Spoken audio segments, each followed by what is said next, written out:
मैं नया नया टेस्ट क्रिकेट में आया था 2002 में इंग्लैंड के खिलाफ, तो एशले जेल्स को मैं स्टेप आउट करूँ छक्का या इधर चौका रिवर्स स्वीप चौका, तो ये मेरे साथ बैटिंग कर दी। मैंने कहा यार इतनी आसान सी बॉलिंग हो रही है, आप आराम से टुक टुक करे जा रहे हो, मार दो एक स्टेप आउट करके।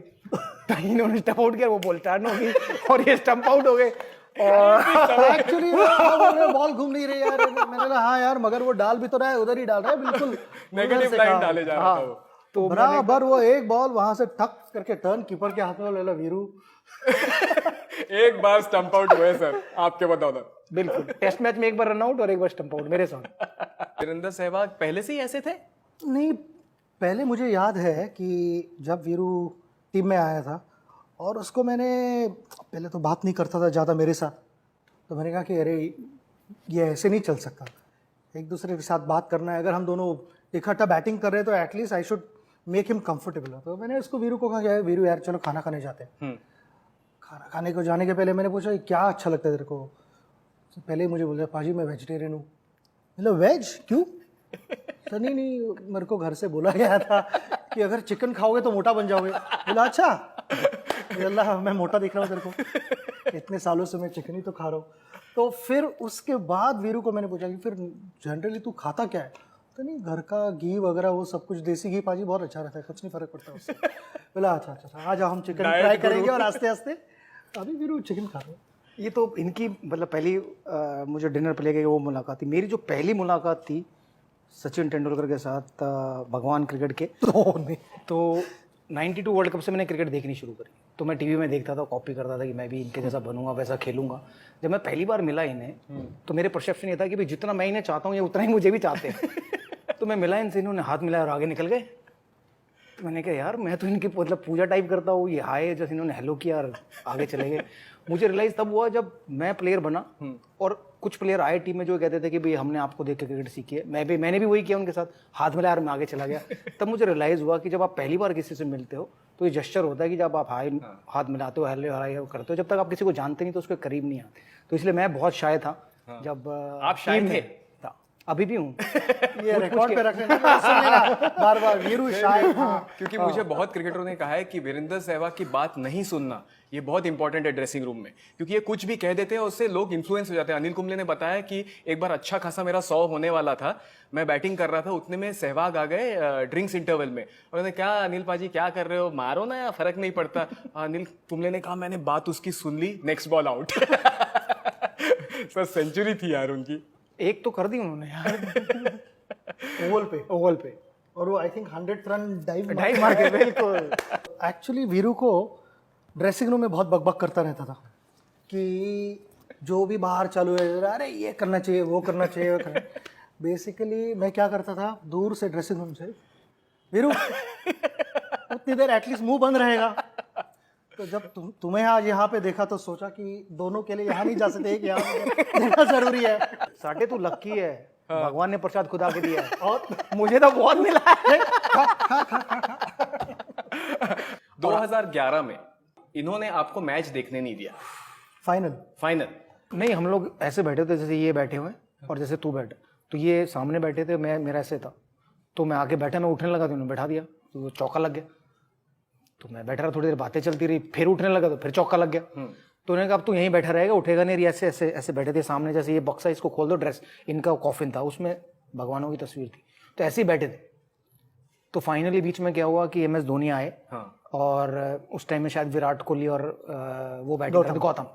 तो इन्होंने कहा कि भाई MS अगर वो राइट ही आउट हो तो राइट ही जाए, लेफ्ट ही आउट हो तो लेफ्ट ही जाए। तो इतना कह के वो टॉयलेट गया, वापस गया बाहर। And then Virat Kohli out हो गए। देन विराट कोहली की जगह MS धोनी बैटिंग करने के, इसलिए युवराज सिंह नंबर 4 नहीं गए, जबकि वो ज्यादा रन बना रहे और सब कुछ ठीक चल रहा है। बोला वीरू तो यहाँ से हटेगा नहीं, हो पाजी टॉयलेट को तो जाने का, बोला कहीं भी नहीं जाएगा, यहीं पे जो भी करना है यहीं कंट्रोल। बट ये बात मुझे नहीं पता थी ना, तो ये सब बात भगवान को ही पता होती। तो वो भी इन्हीं की देन थी। तो फर्स्ट टाइम इन्होंने डायरेक्ट मैसेज पास किया MS को, वरना वाया लाला जाता था। कप्तान भी थे इनके, एक ही T20 मैच खेला इन्होंने। और वो आपको इनको बोलना है कि आप फील्डिंग पे जाओ तो बोल सकते हो, या आपको बोलना है कि सर विल यू प्लीज? हक के साथ बोला, हक के साथ उधर चलो है। नहीं बट उनको बोलने की कोई जरूरत नहीं है, क्योंकि जो भी मर्जी कैप्टन आए टीम में, कोई भी बने, उनका मकसद रहता था कि वो कैसे कंट्रीब्यूट कर सकते हैं उस कैप्टन को हेल्प करने। दैट वाज द बिगेस्ट मैं कहूँगा कि फायदा था हमें सचिन तेंदुलकर का हमारी टीम में होने। कि कोई भी कैप्टन बने, दादा बने, राहुल द्रविड़ बने, MS धोनी बने, मतलब एक टाइम तो ऐसा था MS धोनी के टाइम में ज़्यादातर डिसीजन ये मतलब डायरेक्ट नहीं बोलते थे, लाला उसको ये बोलते, तो लाला बीच में फंस जाता था। तो मैं कहता था MS डोंट किल, कैप्टन भी तो था। हाँ, मैं कहा लाला, मैं MS don't kill the messenger, मैं सिर्फ मैसेज पास कर रहा हूँ। तो वो बेनिफिट हमें मिलता था। तो मतलब इवन जब मैंने भी एक मैच में कैप्टनसी की तो ये बोल रहे थे कि इसको यहाँ कर दे, उसको ये कर दे। मुझे याद है श्रीलंका टेस्ट मैच अहमदाबाद। हाँ, तो राइट, एलिफेंट मेमोरी। नहीं बिल्कुल, तो वो बता देते कि भी अब मैं फंस गया, एक तरफ कुंबले एक तरफ हरभजन, दोनों बोलना छोड़े, तब उनको बोल छुड़वाए कौन? तो देन आई आस्क्ड हिम, भाई तुम बोलो यार इसको कि तू रुक जा, उधर से करनी है। तो अनिल भाई को तो मैं कुछ कह ही नहीं सकता, सरदार के पास गया तो वो चिल्ला रहा है तू अनिल भाई को बोल रुक जा। तो फाइनली इन जैसों को बोलना पड़ता था कि भगवान जी आप जाइए जरा, बोलिए उन्हें कि आप रुक जाए। तो इसलिए बहुत बड़ी हेल्प थी। मतलब हम लोग शायद बड़े प्लेयर बने, युवराज सिंह, वीरेंद्र सहवाग, MS धोनी, ये सब, क्योंकि हमारे जो सीनियर थे, ये सौरव गांगुली, राहुल द्रविड़, लक्ष्मण, वो बहुत सपोर्टिव थे, बहुत हेल्प करते थे। मतलब मैंने लाइफ में पहली बार देखा होगा ऐसे कि MS धोनी वो इतना यंग था कि उन्होंने इन तीनों को कप्तानी की। एब्सोल्युटली। तो ये इनका बड़प्पन था कि उनकी कप्तानी में खेले और बगैर कुछ डिस्टरबेंस के, कि उसको पूरा सपोर्ट करते थे, मदद करते थे। शायद इसलिए ये लोग, मतलब ये लोग ग्रेट हैं, हम लोग नॉर्मल प्लेयर। अब आपको तो पता है वीरू साहब कैसे हैं, तो हमने बहुत कहानियां सुनी कि वीरू बैटिंग करते समय गाते थे। आप ही बता सकते हो कि वीरू सुर में गाते थे, क्या गाते थे? और आपको जब इनको कुछ बताना है या गाना बदलवाना है तो how do you communicate to Virender Sehwag? तो ये शुरू हुआ एक्चुअली वर्ल्ड कप में। हाँ। 2011। हाँ। जब हम बीच में खड़े थे, चौका मारता था। इनफैक्ट तो हर मैच में तब तक तो पहले बॉल को चौका मारने आ रहा था। तो मैं वीरू को वही कहने जा रहा था कि ना, जरूरी नहीं है हर मैच में पहला बॉल चौका मारना, ऐसे बॉलर भी आके डाल सकता है अच्छा बॉल, कोई बात नहीं, बाद में मार लेना। मगर इसका वो एक था कि हम जैसे कहते कि ना कि पहला बॉल आते ही मैं तो इसको पहला बॉल मारने वाला हूँ, चौका। और सीटी बजाते बजाते चौका मार देता था। तो उस टाइम सीटी नहीं थी, गाना था। तो मैं ये सोच रहा हूँ कि मैं वीरू को बोल रहा हूँ कि वीरू ये बॉलर शायद यहाँ पे डालेगा, तू 2 ओवर के लिए देखना और फिर बाद में वो तेरे को 48 ओवर्स देखता रहेगा, तू खेल बस। तो वीरू ऐसे करे जा रहा है मगर गाना गाए जा रहा है।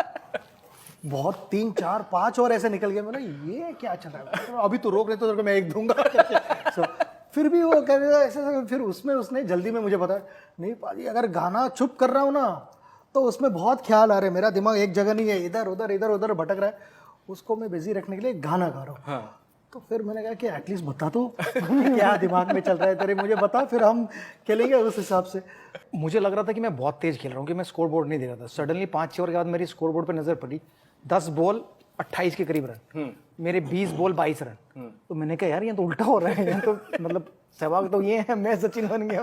जनरली उल्टा होता है कि मैं ज़्यादा तेज खेलता हूँ। तो मैं इसलिए भी बात नहीं करना चाहता कि डिस्टर्ब होंगे, मतलब मैं भी इनको कुछ बोलूँ या ये मुझे कुछ बोले। तो एक आई थिंक वो कहते हैं कि जब आपका दिमाग अच्छा चल रहा हो या आप खाली हो तब आप बेहतर प्रदर्शन करते हो। तो शायद मेरे दिमाग में वही था कि मैं गाने गा रहा हूँ, लग रही हैं तो सब अच्छा चल रहा है, तो ज़रूरत नहीं है। बट जनरली मैं यूज टू था राहुल द्रविड़ के या गौतम गंभीर के, बातें नहीं करनी, जैसे हाथ से हाथ मारा और चलो अपने अपने घर। बट ऐसा इनके साथ नहीं होता। वो दोनों बहुत सीरियस थे। हाँ, गौतम भी सीरियस था, राहुल भी सीरियस था। हाँ। ज़्यादा बातें नहीं करते थे। तो हम दोनों की आदत वही थी कि बातें करते रहो। जब दादा है तो मैं दादा के साथ बहुत बार बंगाली में ऐसे ही टाइम पास करता था ताकि थोड़ा टेंशन कम रहे और आराम से थोड़े रिलैक्स रह के नेचुरल गेम खेलते रहे। 2003 में जब the great India versus Pakistan match at Centurion, तब तो ऐसे लग रहा था कि दोनों सुर में गा रहे हैं।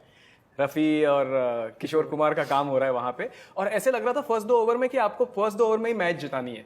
एक तो बॉल मैंने देखा आई थिंक फर्स्ट ओवर में कि जब बॉल विकेट कीपर के पास गया नहीं है और आपने सिंगल ले लिया। वो एक्चुअली फर्स्ट ओवर में हुआ। हाँ भाजी, पहले मुझे हाँ तो वो कहानी ऐसे है कि फील्डिंग कर रहे थे हम लोग पहले, तो पूरे 50 ओवर इनको मैं बोले जा रहा था कि वसीम अकरम डालेगा पहला ओवर, वसीम अकरम।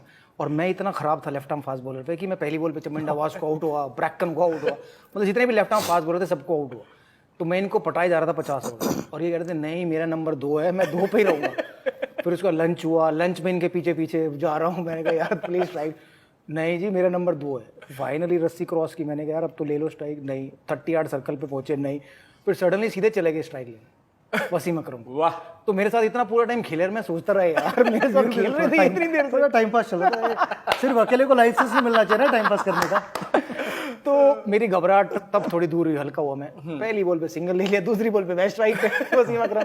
तो जो तू पूछ रहा है कि कीपर के हाथ से, तो उन्होंने बोला कि इसको तो बचाना है। हाँ। तो बचाने के लिए बोला कि अगर कीपर के हाथ में भी गई तो भी भागा। अच्छा, तो तभी ये कीपर के हाथ से भागे। हम लोग बाहर से देख रहे हैं कि क्या, व्हाट अ कोऑर्डिनेशन। नहीं हम भागे, मगर नॉन स्ट्राइकर एंड पे इमरान फराद या ऐसे ही कुछ। हाँ। तो वो बैट्समैन कीपिंग कर रहा था, तो मुझे लगता है उसने जो थ्रो मारी तो आई थिंक इतनी से बच गई।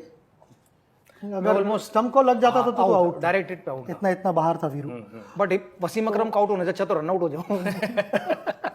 पाकिस्तान की मजेदार कहानियां भी होंगी आपके। मैंने सुना है कि देबाशीष मोहंती को वो डरते थे लेफ्ट हैंडेड बैट्समैन, और वहां पे काफी ऐसी घटनाएं हुई कि लोग कंफ्यूज हो गए कि मोहंती किस तरह स्विंग कर रहे हैं। उनको भी पता है? देबाशीष मोहंती, एक बहुत फनी स्टोरी है। हम सहारा कप खेल रहे थे और उस समय श्रीनाथ इंजर्ड था, वेंकटेश इंजर्ड था, आई थिंक अनिल भी इंजर्ड था, और बजी ने डेब्यू नहीं किया था तब तक। तो हमारा बॉलिंग अटैक बिल्कुल नया था। तो एबी हार्डली 5-6 मैचेस खेला हुआ था, वनडे मैचेस। देबाशीष मोहंती पहली बार खेल रहा था, हरविंदर सिंह पहली बार खेल रहा था। तो मैंने कहा कि इन दोनों में कौन ओपन करेगा? बोलेंगे देबाशीष तू करना, क्योंकि तेरा बॉल स्विंग होता है थोड़ा ज़्यादा सब। तो देबू ने पहले 4 मैचेस में आई थिंक सईद अनवर को आउट किया। तो कोइंसिडेंटली चौथे मैच के बाद है ना, हमारा फंक्शन था एक वहाँ पे, तो उसमें मुझे सईद अनवर ने आके मुझे बोला, यार सब कुछ ठीक है मगर मुझे एक बात बताइए यार, मोहंती करता क्या है, क्या बंदा है यार? बोला क्यों, क्या हुआ? बोलता नहीं, ऐसा भाग के आता है और क्या बॉल डालता है, जो मैं छोड़ूँ वो बॉल अंदर आता है, जो खेलूँ वो बॉल बाहर जाता है। तो मैं क्या करूँ पता नहीं चल रहा है अभी। और वो तो होता ही है, मगर साला भाग के आता है ऐसे और पूछता है कि मैं क्या डालने वाला हूँ, पता है? और मैं कहता हूँ नहीं मुझे कुछ नहीं पता। अच्छा, एक्शन में ही क्वेश्चन? या एक्शन में क्वेश्चन था उसके ऐसे। तो वो उसने मुझे बताया कि ऐसे ऐसे आता है और पूछता है कि क्या डालने वाला है, पता है? मुझे कुछ आइडिया नहीं है। कोइंसिडेंटली क्या हुआ कि 5th मैच में मैं था स्लिप में और सईद अनवर सर्वाइव कर गया काफ़ी टाइम के लिए। तो मैंने कहा कि देखो, कल बात कर रहा था, आज सर्वाइव कर गया है। अभी सईद अनवर तो जिस लेवल पे बैटिंग करता था वो डर लगता था कि ना मैच कहीं ले ना जाए हमारे हाथ से। तो मैंने स्लिप हटा के मैं गया, पता नहीं क्यों शॉर्ट स्क्वायर लेग पे खड़ा हो गया, अंपायर के बिल्कुल आगे एकदम कैचिंग, और अगली बॉल मोहंती ने ऐसे पैर में डाली, उसने फ्लिक किया मेरे हाथ में, और मैंने उसके पास देखा, देखो जब कोई बॉलर पीछे लगता है तो वो बच नहीं सकता। जॉन राइट ने मीटिंग बुलाई और ये कहा कि भाई पूरी टीम को आप अपने ओपनिंग पेयर पे चिट डालो। तो 15 में से 14 चिट सचिन सहवाग के थे, एक दादा का था। समझ सकता हूँ दादा वो आप ही होगे जो आपने चिट डाला था। पर उसके बाद से जिम्बाब्वे से मैंने और पाजी ने ओपनिंग स्टार्ट करनी शुरू करी वर्ल्ड कप में। हालांकि हमने कुछ ज़्यादा बड़ी पार्टनरशिप नहीं की, बट यही था कि 50-60 की पार्टनरशिप की। बाद में जाके श्रीलंका के अगेंस्ट एक हमने 100 कुछ पार्टनरशिप की, बट उसके बाद जीतना, अच्छे स्टार्ट्स, हाँ जीतना शुरू हो गए और अच्छे स्टार्ट्स मिले और हम लोग फाइनल तक खेले। कभी ऐसे हुआ कि आप बैड पैच से जा रहे हो और कुछ इन्होंने आपको कहा और चेंज हो गया सब? मेरे रन नहीं बन रहे थे, तो लगभग 15-16 मैच लगातार हो गए। तो मैं इनसे बात कर रहा था, यार रन नहीं बन रहे, कॉन्फिडेंस नहीं आ रहा। तो उन्होंने कहा ये टाइम सबके साथ आता है, मेरे साथ भी आया, बट तो मैं समझ नहीं रहा था। मैंने कहा बट बनाऊंगा कैसे? तो उन्होंने एक बात कही कि तेरे माता पिता घर में बैठे ना, तुझे टीवी में देख रहे हैं, तो तू कोशिश कर कि तूने 1-1.5 घंटा उन्हीं के लिए वहाँ रहना है। अगर वीरेंद्र सहवाग 1-1.5 घंटा खड़ा हो गया तो उनको पता थी कि वो रन तो बनाएगा ही बनाएगा।